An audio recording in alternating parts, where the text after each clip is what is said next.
Doesn't mess around. Good evening, everyone. Welcome to Mass on the Grass. I forgot to introduce myself last week, so I was planning on doing that, but you did it for me. I'm Danny Bonesangwe, the SGA president.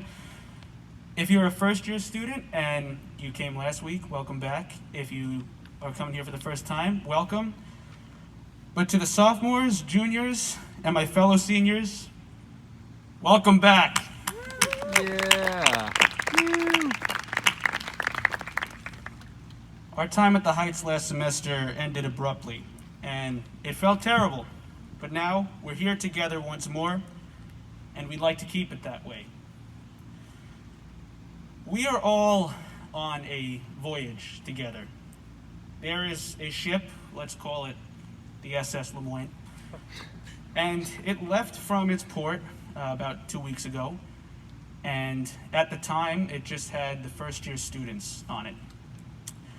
There's an island, and it had to get to that island, which is where the rest of us were.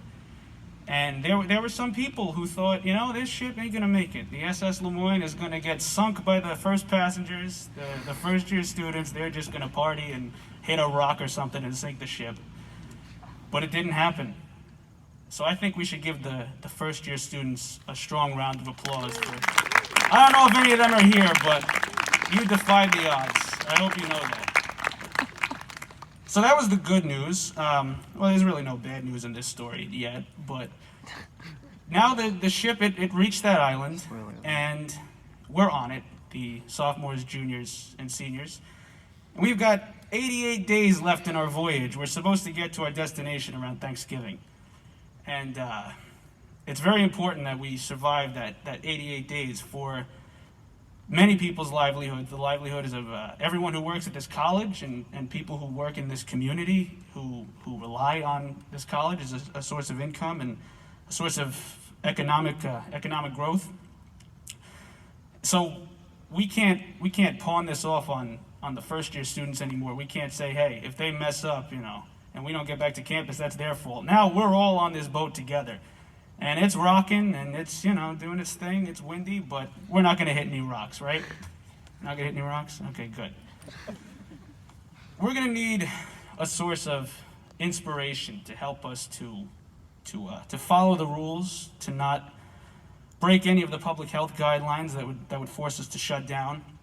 And luckily, God has blessed this country with a great source of inspiration, in my opinion.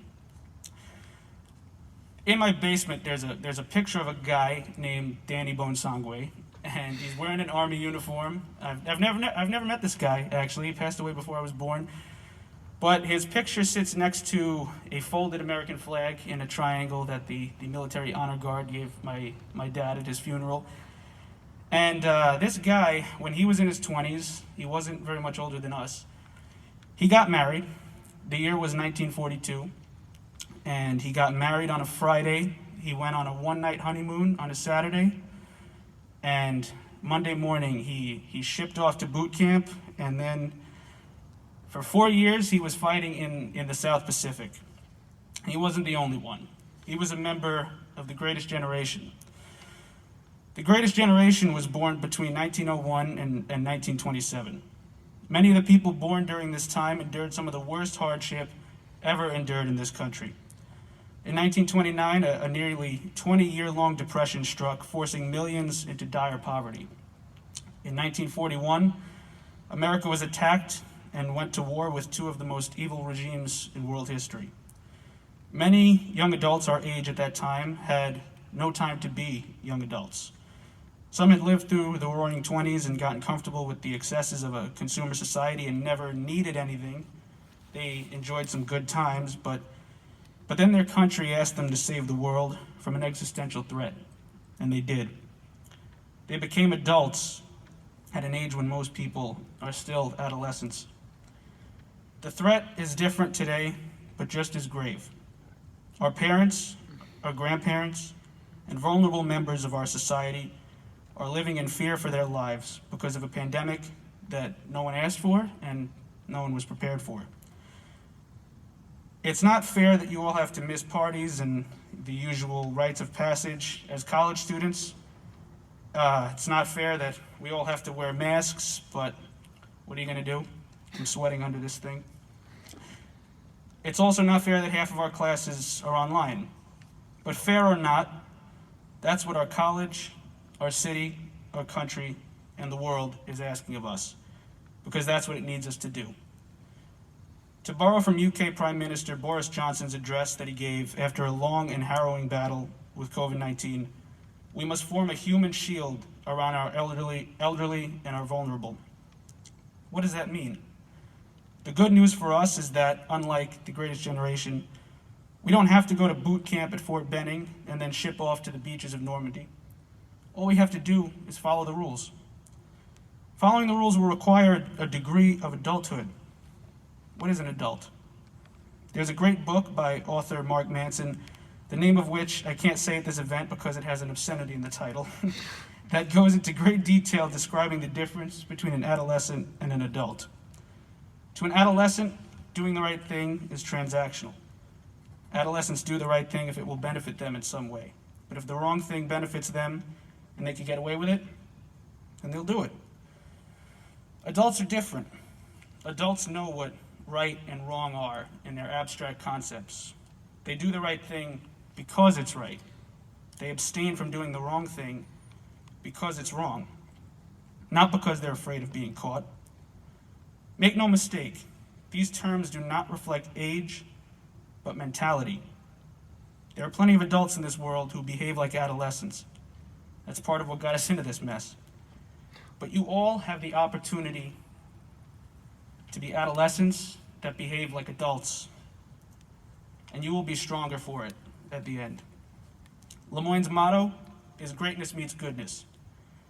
We make great people in the arts, in science, in the humanities, who are also good.